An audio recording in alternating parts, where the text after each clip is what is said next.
কুল ইয়া ইবাদিয়াল্লাযীনা আসরাফু আলা আনফুসিহিম, ইয়া রাসূলুল্লাহ, ইয়া হাবিবাল্লাহ, আপনি আমার বান্দাদেরকে বলে দেন, আপনি আমার বান্দাদেরকে বলে দেন, কুল ইয়া ইবাদিয়াল্লাযীনা আসরাফু আলা আনফুসিহিম, তোমাদের মধ্যে যারা গুনাহ করতে করতে নিজের উপর জুলুম করেছো, নিজের নফসের উপর জুলুম করেছো, নিজের গুনাহের বোঝা ভারী করে দিয়েছো, নিজের গুনাহটা এত পরিমাণ হয়ে গেছে সমুদ্রের পানি পরিমাণ, সমুদ্রের ফেনা পরিমাণ, সারা দুনিয়া ভর্তি তোমার গুনাহ আর গুনাহ, এত পরিমাণ গুনাহ করছো, দুনিয়ার একটা জায়গা ফাঁকা নেই যেখানে তোমার গুনাহ নাই।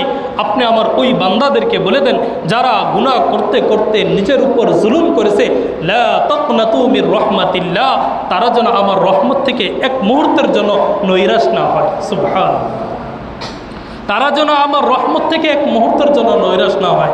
কেননা আমি আল্লাহ পাক রব্বুল আলামিন, আমি আল্লাহ পাক রব্বুল আলামিন যখন সে আমার কাছে ক্ষমা চাইবে, আমি আল্লাহ তাআলা তার গুনাহগুলো ক্ষমা করে দেব। সুবহানাল্লাহ।